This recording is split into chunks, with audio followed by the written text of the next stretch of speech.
Hello again, everyone, and welcome back to Reddit Aliens. I am John, and as always, thank you so much for being here. Straightforward and dark topic. Let's go. Redditors who have killed someone. What happened? Maybe a little not safe for work. Please remember to like, share, and subscribe. My biggest regret is not going to the police when a classmate or friend of mine told me another one of our classmates offered him $10,000 to kill her husband. I didn't even ask him if he considered it. I basically assumed he didn't and said something like, "There's no effing way you'll do something like that." Then he confirmed what I said. Then we changed the subject. A couple of weeks later, when I saw her van on the news and saw the story was about an attempted carjacking that ended with one person dead, I instantly became sick to my stomach. If I had taken that situation more seriously, that man would still be alive today. They're both in prison. The killer, someone who I called a friend, got 25 to life, and the wife got 26 to life. Not me, but my friend. He killed a man who was R-ing children or women. He walked in on it happening to his friend's child. He beat him to death and did 20 years. If you ask me, he did the world a favor. Not me personally, but a coworker of mine said he had gone to jail for murder after he found out a guy was molesting his son. The guy beat him nearly to death and then went to the emergency room after to finish the job. Got sentenced to 5 or so years for a murder of passion. Did not regret it, he said. Had a friend in high school who killed someone in self-defense. Grew up in a small town surrounded by other small towns, so it was an everyone knew everyone situation.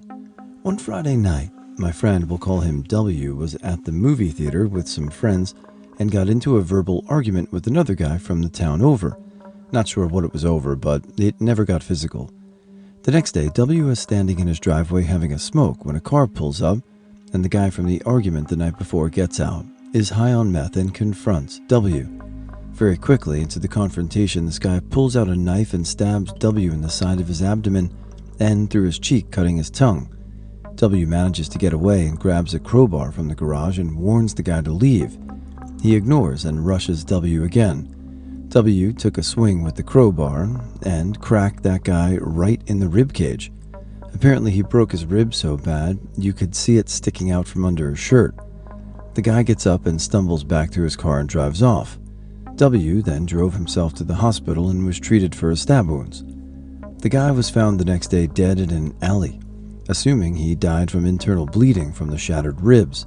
It was a pretty crazy situation. W graduated high school that year and ended up enlisting in the military and did a tour in Afghanistan. Sadly, he took his own life a few years after he came home. 2 weeks after a buddy of his he served with did the same thing. A really sad situation all around. W had a rough ride, and sorry that he took his own life. It just sucks. Was driving home from school. I was 18, senior year, was going through an intersection when a small car flew through the red light. I had an 87 Chevy Suburban with a lift kit and cattle guard. She had a small Chevy Cavalier. She died on the scene. She was 15 and had taken her dad's car without permission. I don't feel bad about it as it was not my fault and it took some counseling to finally get here, but now I always do a quick left-right when going through an intersection. Didn't help much when I was T-boned by an 18-wheeler last February who ran a red light in an ice storm and got away with it by simply denying it to the cops who didn't want to stand in the cold. Not directly, but when I was 15 I took a lot of pills. A guy I went to school with was overdoing it. We were in the bathroom together 2 days before he passed. We got to talking about the pills we were taking. I told him how much I was taking, etc. I didn't mention that I had a big tolerance. I just didn't think to mention that. He died 2 days later. He was 15. I think about it a lot and wish I could do it different. Former paramedic, now emergency nurse. It can be hard to disassociate continuing critical care from killing someone despite trying everything to save that life. Nursing can be a very dark job, and learning to be comfortable with death is not something readily discussed. As to what happened, I have stories of incompetent doctors in towns too small for anyone to care about their malpractice, 2 on car stories, and the insanity that is emergency. More important to me is that you hold your loved ones close when you can and do something small to better yourself today. When I was doing ER rotations during my medic class, they brought in a male victim of a car crash. He was my first all-out trauma experience in the ER and was unresponsive even though there were no obvious injuries.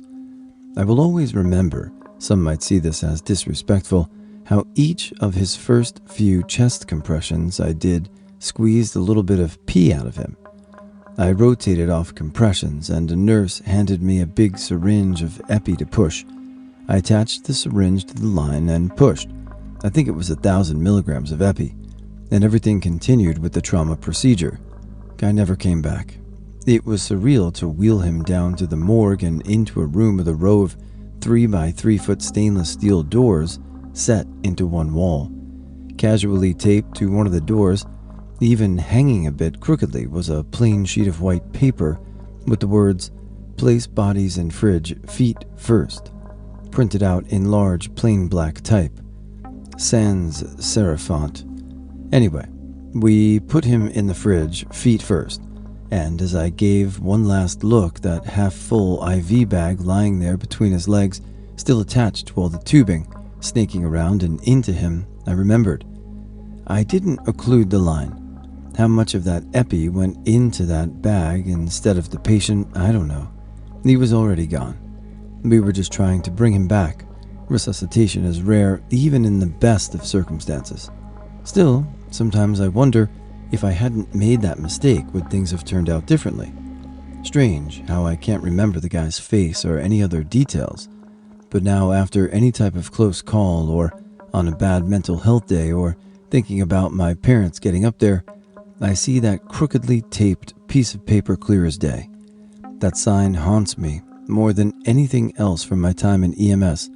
Place bodies in fridge, feet first. Not me, but my aunt. She hit someone in her car around a local sharp corner of a road.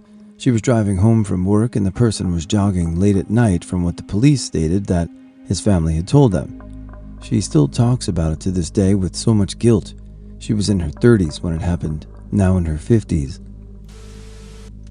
Not me, but my ex-fiance's brother. At 18, he wanted to surprise his girlfriend with a surprise visit to her home in Detroit. He was and is an upper-middle-class white boy, by the way. So long story short, as soon as he got off the bus, he got jumped by 3 guys with knives. He described it to me once, but basically imagine Jason Bourne. No, this kid wasn't trained, he just got lucky. He fought off all 3, gaining possession of a knife in the process. Apparently he beat the snot out of those guys. 1 got away, 1 woke up in the hospital, 1 never woke up. The cops ruled it a cut-and-dry case of self-defense. After this encounter, he was racked with night terrors. Therapy for years. The only thing that helped him sleep was the medication. He graduated college and proceeded to a life in the military. Not surprisingly, he did well in the military. He technically wasn't allowed to take the meds he was prescribed, but his commanding officer was also the guy who was his mentor through his initial psychological trauma after the fight. This all changed when he got accepted to sniper school. He placed first in an army shooting competition against 25,000 other applicants. He was beyond excited about this. I know this guy personally, and I absolutely believe he could have excelled at the school, and his career in the military would have been impressive to say the least. He left his base and transferred to the sniper academy. I know I'm glossing over a lot, and that's because I know jack shit about the military, sorry.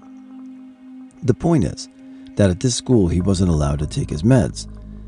He thought he could handle it, except one night he sleepwalked out of a second-story window.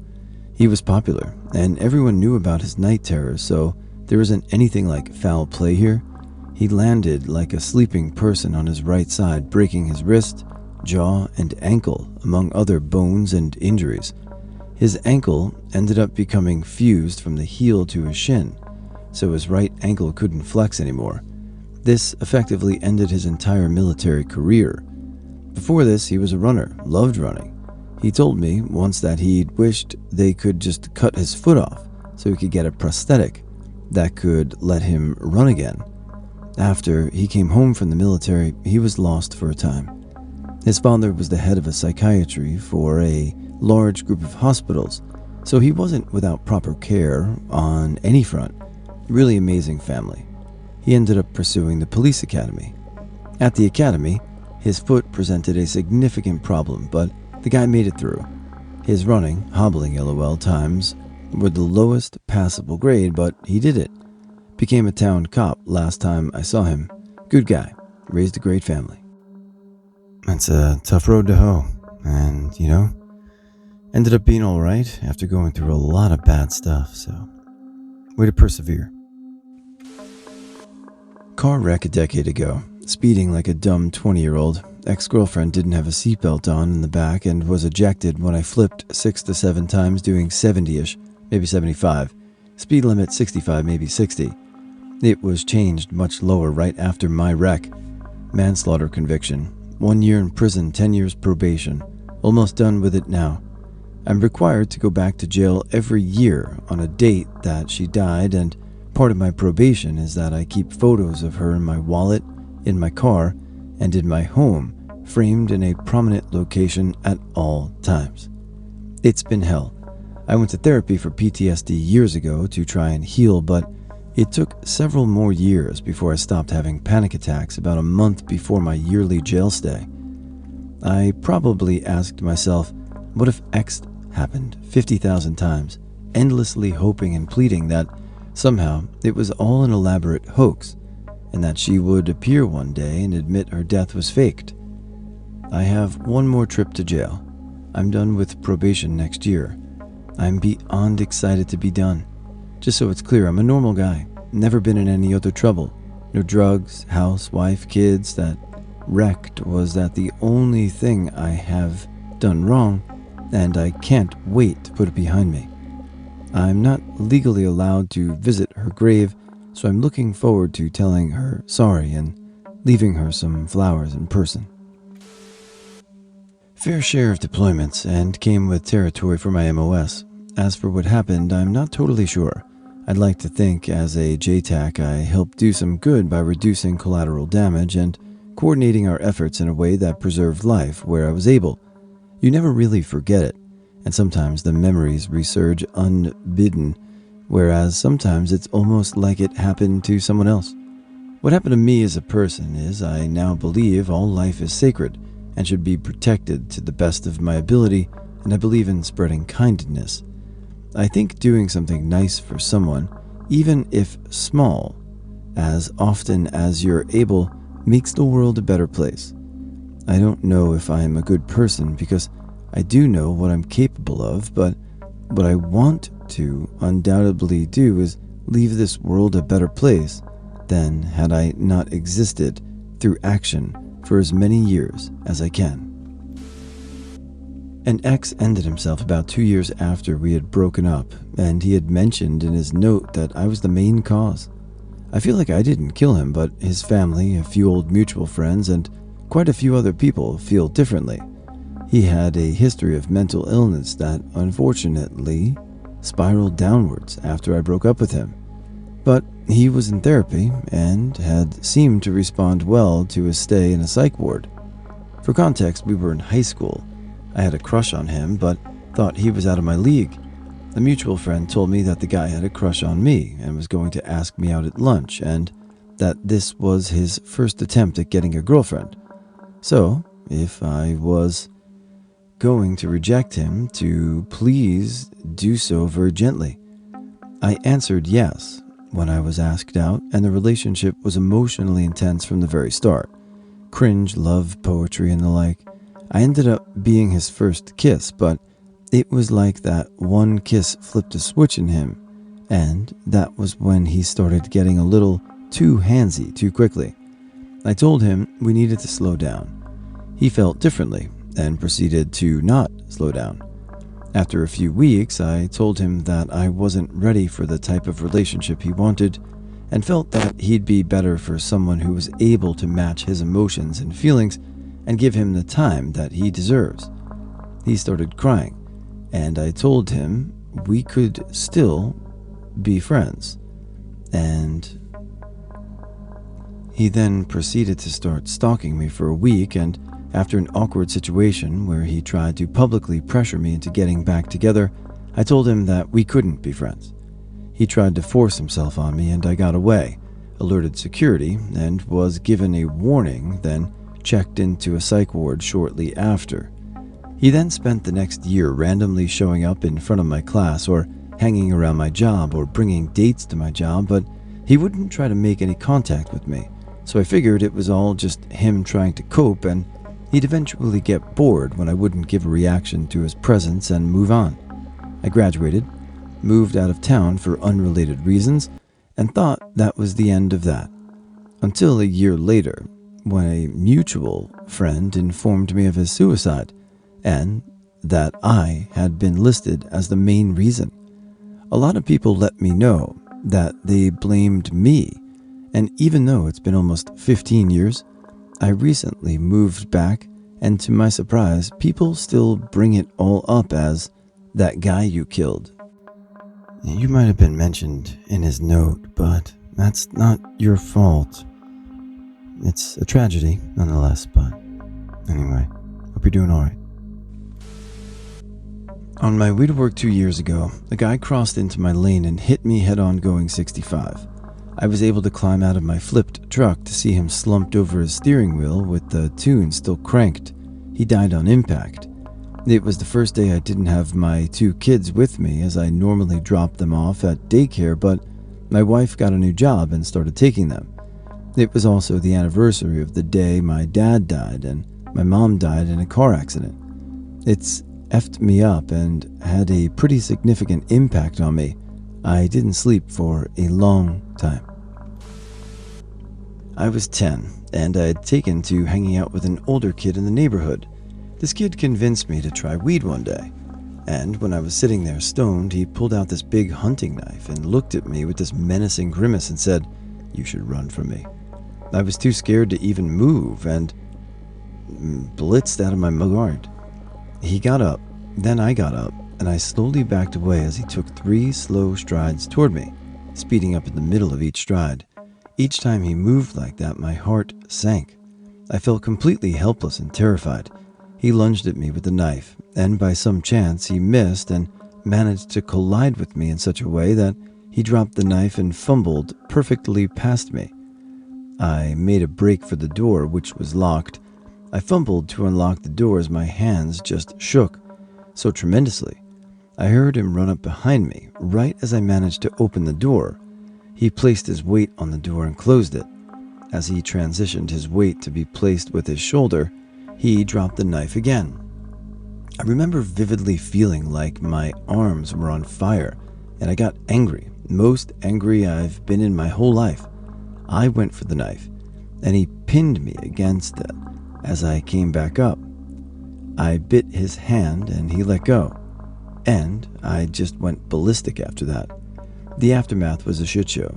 We had to move out of the neighborhood and was kept in a mental facility during the investigation. It took 8 months to get me to put out of there once the authorities' investigation suggested I was a victim and defunded myself. Turns out, the other kid had been known for having some issues themselves. We wound up leaving the state after the kid's family continued to figure out where I lived and dropped by from time to time to make threats. I'm fine now.